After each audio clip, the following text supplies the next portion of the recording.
Let's see, computer books, software, joystick, what should I get them?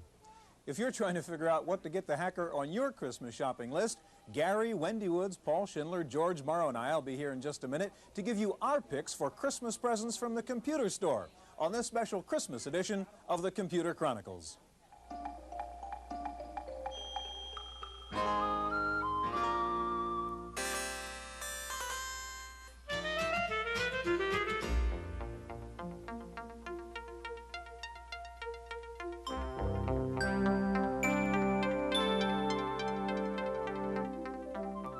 The Computer Chronicles is made possible in part by grants from AFIPS, the American Federation of Information Processing Societies, a nonprofit federation of 11 national societies for computer professionals. AFIPS, Leadership and Service in Computer and Information Technology. Additional funding is provided by McGraw-Hill, publishers of Byte. Byte's detailed technical articles on new hardware, software, and languages cover the latest in microcomputer technology worldwide. Byte, the international standard.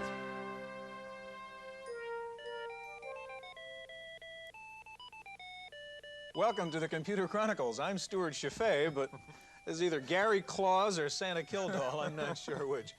Gary, this is the ultimate high-tech Christmas present for the hacker on your list. It's a Christmas card on a floppy disk. It's $9.95. It's called the Jingle Disc from Thoughtware, and it just plays a whole series of animated Christmas cards and Christmas jingles, as you can tell. The only thing I don't know how to do is to stop this thing. Well, let me use a little hardware adjustment here. My bit banger, I'll work on it a little bit. Get my frustrations out. Now, is this hardware or software? It's a hardware adjustment. Gary, we're going to be talking about computer Christmas presents on this show. You have any things you're buying for people? Well, this is sort of a Tinker Toy for Techies show, and what I went out and did as an excuse, went out and bought myself a present. Okay, well, you're going to show it to us in just a little bit. We're going to have the whole Computer Chronicles family here to go through a list of computer Christmas presents for the hacker on your list. We're going to start out by going out and seeing how the computer shopping season is going out at the computer stores. Entertaining for some and a nightmare for others, the year's biggest retail event is Christmas. Normally placid shoppers rush into crowded stores, and every kind of consumer product gets a boost in sales, including computers. I think the computers are moving very well this year. The drop in prices in the expensive top-of-the-line machines has picked up sales in that area and taken away a little from the less expensive machines. While the range of affordable machines has expanded, different features appeal to different kinds of customers. A youngster is more likely to want color graphics than a spreadsheet, so Christmas sales of low-end computers are brisk. But as the gap narrows between home and office machines, all shoppers are getting smarter. People have gotten more knowledgeable, which is helpful. They do seem to know what they want. They have people, friends who own computers, have computers, use computers, so they're able to get better counsel from their friends. Computer sales have been disappointing this year, and many stores have closed their doors for good. But retailers are optimistic that computers will continue to excite the public. Well, we're expecting this to be the best part of the year. History will tell whether it was a great year or what. We're not deterred by the last year as far as things being in a slump. It should be good.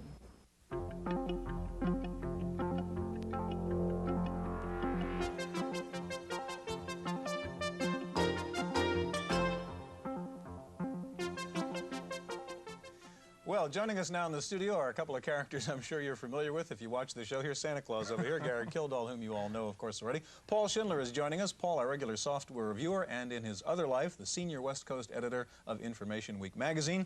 And over here, this character, George Morrow, our sometime host and regular commentator, and also, coincidentally, the founder and chairman of Morrow Design, makers of the Pivot computer. Right. Well, we will talk about hardware in the next section. Yeah, this is soft. Don't tell us to buy the Pivot for Christmas quite yet. Now, Gary, we're going to talk about software. Okay, well, let me give the first software gift. Paul has been admiring my hat, so before he rips it off my head, I'm going to turn it over to him as a piece of software. It's more appropriate to my image than yours, Gary. Okay, we know who the clown in the crowd is right now. The Willard Scott of the Computer Chronicles. Okay, Gary, I want to do one thing before we get on to what the other guys have here. We showed Christmas software at the beginning of this Christmas card on a floppy disk. I want to show you this holiday software is interdenominational. This is a program called All About Hanukkah by Davka of Chicago.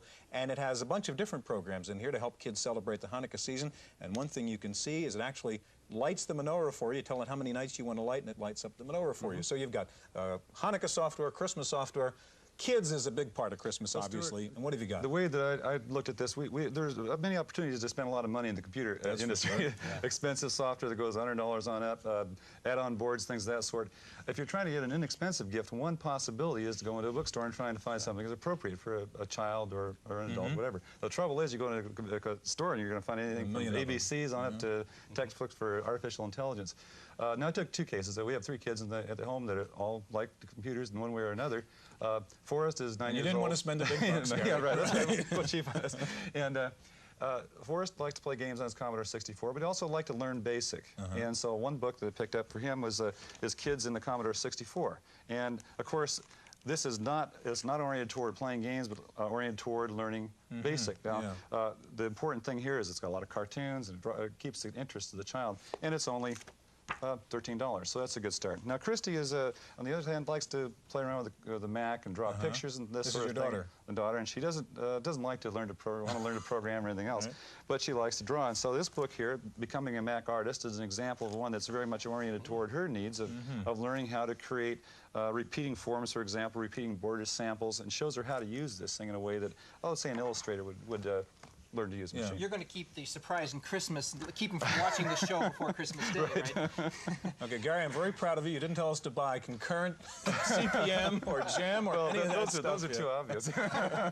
Okay, George, let's get back to you. We're talking software now. What to you would be the ideal software gift for somebody at Christmas time? Well, you know, my orientation is an awful lot toward the business marketplace, and with the stock market doing the things they are now, it seems Signal software is a really innovative product that is going to not only help you with your investments, but protect you on the downside. You know, they've got part of that software will alert you when your stocks start to drop, so that you can sell before. Okay, describe Signal. That's very new. Most people don't know Signal allows you to track your investments and to put performance criteria into what you want out of your investment. I mean, but it's different from other software. It's real time, right? You've got a radio It is real time. There's an FM receiver associated with it, and you are tracking the market just as it goes on. And it's a very innovative product. It's kind of a Lotus add-on, right? I mean, you can sit there, be running Lotus, and at the same time you're receiving over the airwaves. That's true.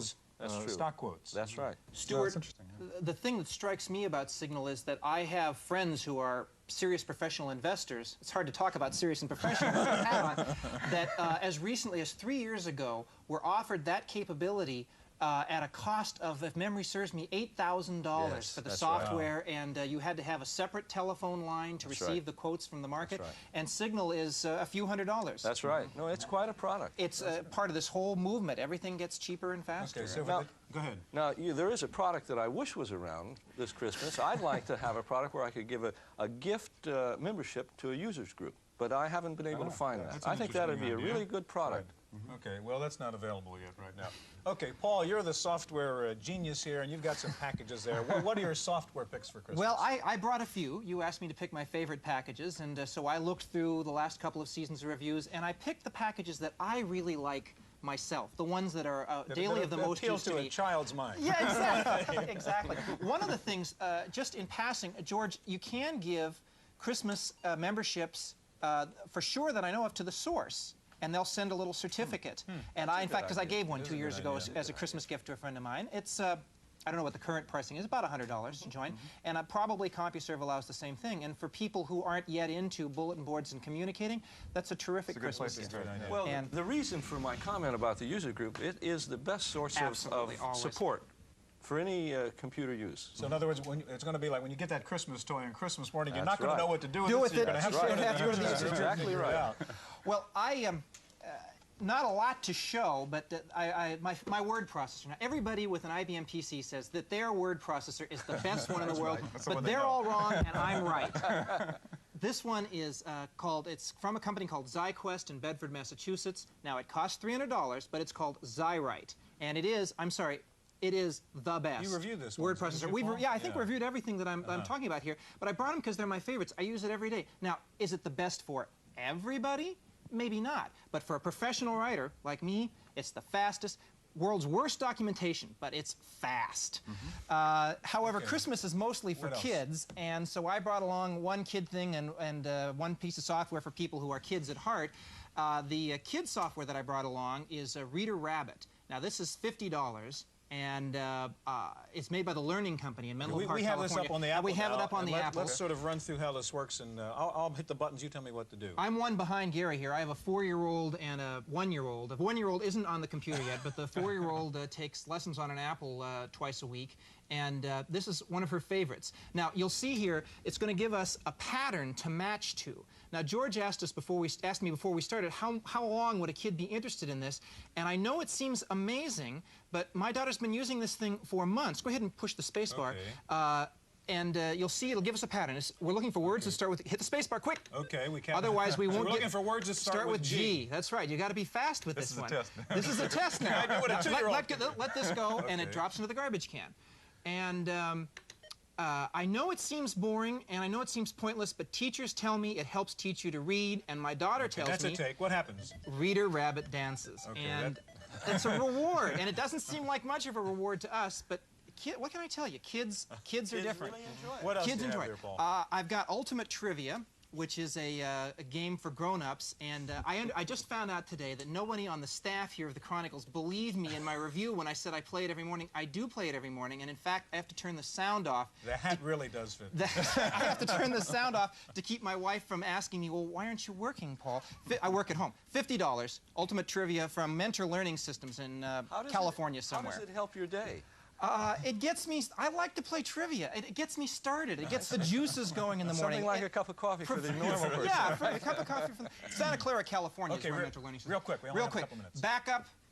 The best $150 you'll ever spend if you got a hard disk. I'm telling you, the first time your hard disk crashes, you're going to wish you had already owned this package. And finally, Higgins.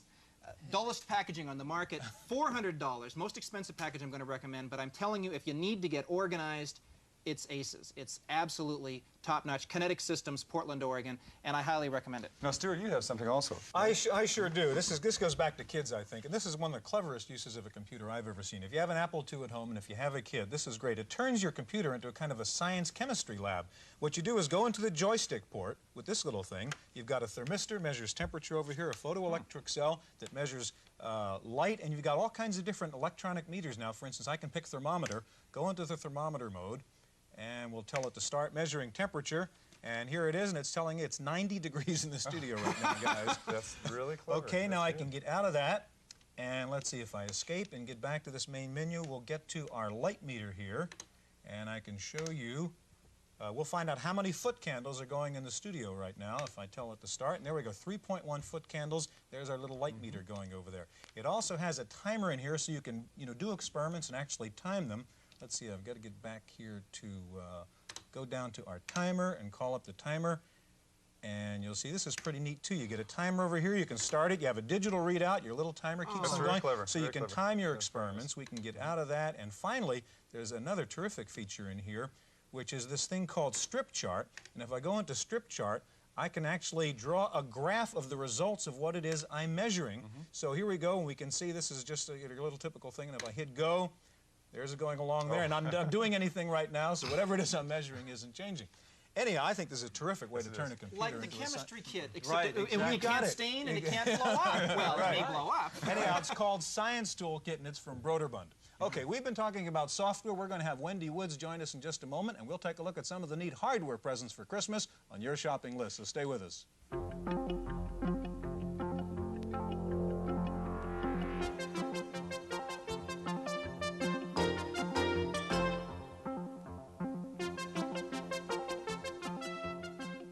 Joining us now is Wendy Woods, who most of you know is our reporter on the Computer Chronicles, and Wendy is also the editor-in-chief of News Bites on The Source.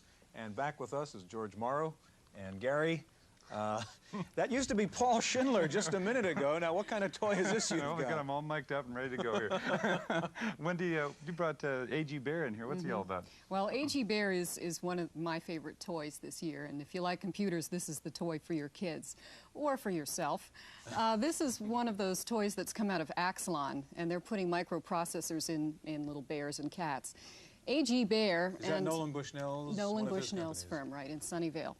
This little bear will talk back to you. First, you have to wake him up. You have to wake him up. Hello, AG. How are you today? Is that right? Huh. Make a good guest. Say hello to Gary. Hi, AG. How are you doing? That's basically all he does. He'll respond to you depending on the pitch of your voice. No, I understand he also goes to sleep after a while, right? Yes, if you don't talk to him for about 20, 30 seconds, he'll just nod off, and you have to pick him up again and shake him to wake him up. This is going to be great really for good. kids going to bed, isn't it? Definitely. One of the advantages is the bear listens, too. Yeah. It usually will listen to you talk and then respond. And I understand that children have a good time just carrying on conversations with it, and it does talk back. What kind of battery? Sorry to ruin the illusion, but what kind of battery? This is really not Paul Schindler, right? No, he has a battery too. You open him up here. It takes regular C batteries, and it's got... Should probably last pretty long, I guess. Just to keep that do a going. little dissection. Oh, this is really terrible. This is basically what's in him. It's a little speaker, that's the truth. little microphone, and you put the battery in here. And How much does that guy cost? this costs about $30, and it's sold throughout the country, I understand, in every city. Department stores and toy stores. AG Bear. Do you know how long the batteries last, Wendy? Apparently, they do last a long time. That's cute. That is pretty neat. Now, I know you have some other little animals there, but we'll get back to those in just a second, Wendy. George, we're talking hardware this segment. What's the neatest hardware Christmas present out there? Well, I like the PC compatibles. And Epson is rolling out a new one this year. This is the man who makes the pivot talking. That's now, right. Okay, go ahead. Well, we're talking bang for the buck here. Okay. And I think the Epson tried once and sort of fell on their face, but they've come back and they're now got a product at $9.95 that is supposed to be very, very IBM compatible. And it's the second time out, and generally the Japanese get it done quite well the second time out. So I know it's compatible.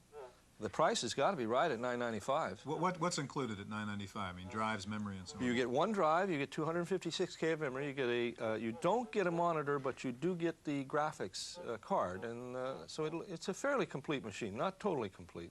So pretty good IBM PC compatible for $9.95 right. plus That's right. monitor. That's right. So if you want to buy somebody a computer, a compatible, It's not a bad that's choice. a good pick. Not a bad choice.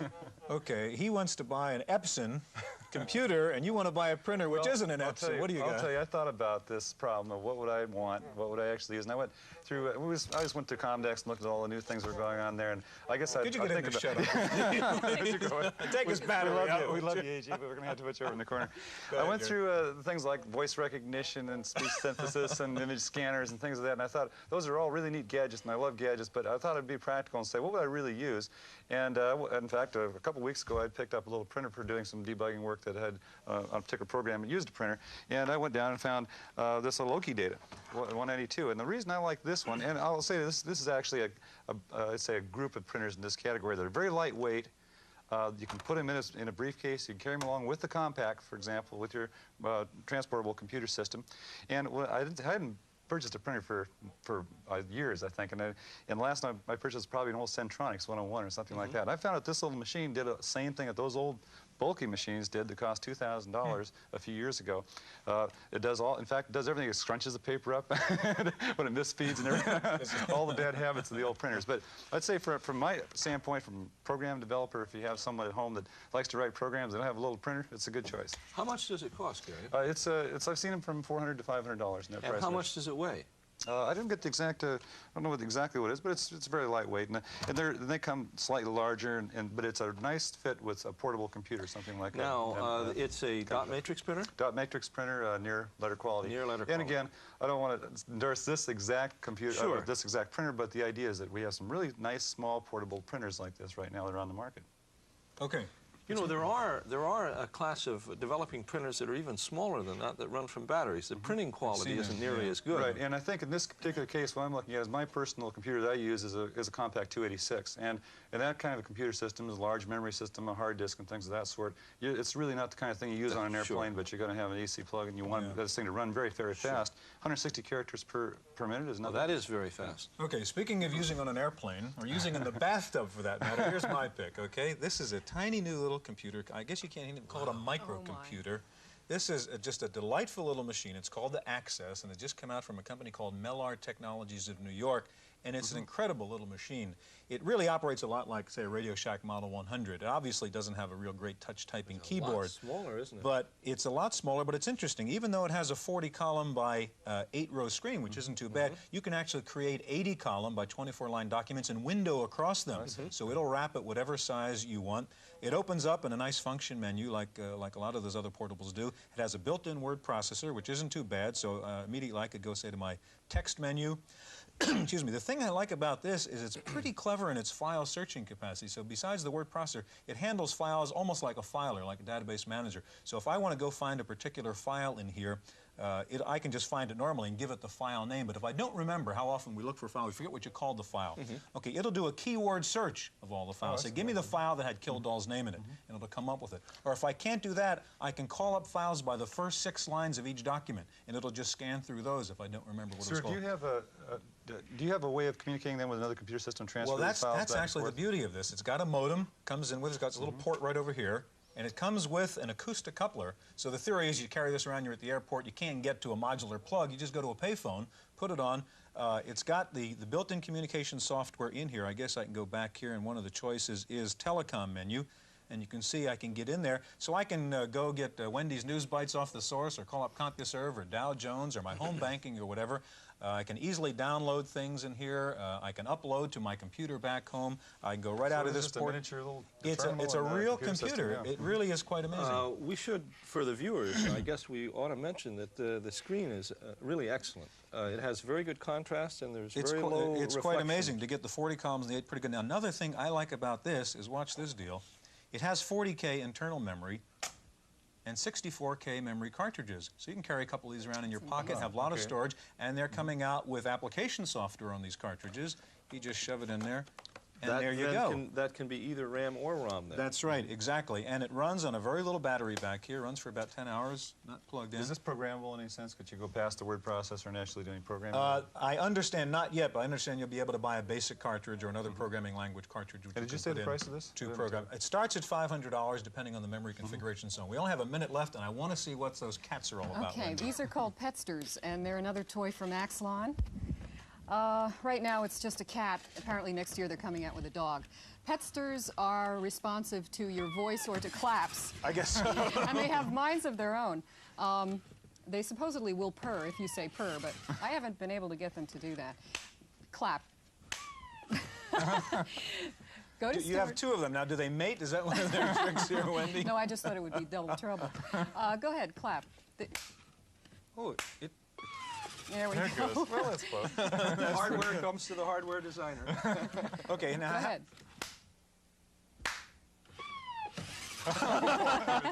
Okay, Wendy, what's going on inside here?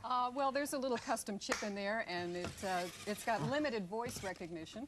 It responds to about 10 different verbal commands. Come here. Okay, there's a respond to, we're out of time. And we are. I'm sorry, Wendy. I hope you have a very pleasant Christmas from all of us here, and hope you find a nice high-tech toy under your Christmas tree. We'll see you next time.